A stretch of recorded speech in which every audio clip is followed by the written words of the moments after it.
Welcome back to my channel. આજે આપણે બનાવશું વેજ હક્કા નૂડલ્સ। તેના માટે આપણે 2 પેકેટ નૂડલ્સ લેશું।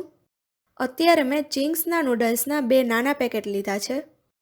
હવે આ નૂડલ્સને બાફવા માટે એક વાસણમાં 1 થી 1.5 લીટર પાણી ઉકળવા મૂકી દેશું। તેમાં હાફ ટેબલ સ્પૂન મીઠું અને 1 ટેબલ સ્પૂન તેલ ઉમેરી દેશું। પાણી ઉકળવા લાગે એટલે તેમાં નૂડલ્સના બંને પેકેટ નાખી દેશું। તેને 5 થી 7 મિનિટ માટે હાઈ ફ્લેમ પર બફાવા દેશું। હવે 5 મિનિટ પછી નૂડલ્સને ચેક કરી લઈએ। નૂડલ્સ આ રીતે તૂટી જાય એટલે તે બફાઈ ગયા હશે। નૂડલ્સને આપણે એક ચાણીમાં કાઢી લેશું અને તેના પર ફ્રીજનું ઠંડુ પાણી નાખી નૂડલ્સને ઠંડા કરી દેશું, જેથી તે વધારે બફાય નહીં।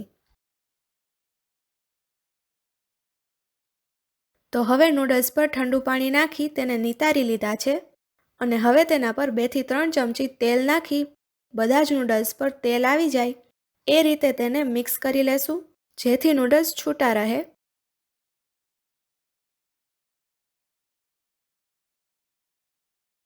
હવે આપણે એક કડાઈ લેશું, તેમાં 2 ટેબલસ્પૂન તેલ નાખી દેશું। તેલ ગરમ થઈ જાય એટલે તેમાં 8 થી 10 કળી ઝીણું સમારેલું લસણ અને 1 ટેબલસ્પૂન આદુ મરચાંની પેસ્ટ ઉમેરી દેશું। ત્યારબાદ તેમાં આ રીતે સમારેલી 2 મીડિયમ સાઇઝની ડુંગળી નાખી દેશું। તેને 2 થી 3 મિનિટ માટે મીડિયમ ફ્લેમ પર સાતળી લેશું।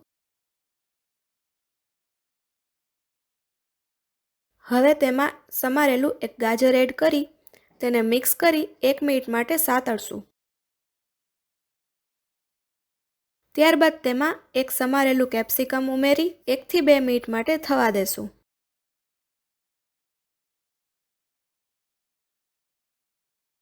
પછી તેમાં 1 કપ સમારેલું કોબીજ નાખશું।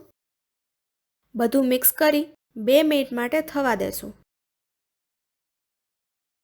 હવે 2 મિનિટ પછી આપણે ગેસની આંચ ધીમી કરી તેમાં બાફેલા નૂડલ્સ નાખી દેશું। તમે જોઈ શકો છો કે નૂડલ્સ એકદમ સરસ છૂટા બન્યા છે। જો તમારે નૂડલ્સ છૂટા ન બનતા હોય કે વધારે બફાઈ જતા હોય તો તમે આ રીતથી નૂડલ્સ બાફીને બનાવી શકો છો। હવે આપણે તેમાં half table spoon red chilli sauce, half table spoon green chilli sauce અને 1 થી 1.5 ટેબલ સ્પૂન સોયા સોસ ઉમેરી દેશું। તમે રેડ અને ગ્રીન ચીલી સોસમાંથી કોઈ એક સોસ જે અવેલેબલ હોય ફક્ત તે પણ નાખી શકો। 1 ટીસ્પૂન મીઠું અને 1 ટીસ્પૂન મરી પાવડર નાખી દેશું। નૂડલ્સ બાફતી વખતે પણ આપણે મીઠું નાખેલ હોવાથી તેમજ સોસમાં પણ મીઠું આવતું હોવાથી આપણે ફક્ત વેજીટેબલ્સ પૂરતું જ મીઠું ઉમેરશું। ગેસની ફ્લેમ હાઈ કરી બધું સરખી રીતે મિક્સ કરી દેશું। છેલ્લે આપણે તેના પર લીલી ડુંગળીના પાન નાખી દેશું। તો વેજ હક્કા નૂડલ્સ તૈયાર છે। તેને લીલી ડુંગળીના પાનથી ગાર્નિશ કરી સર્વ કરશું।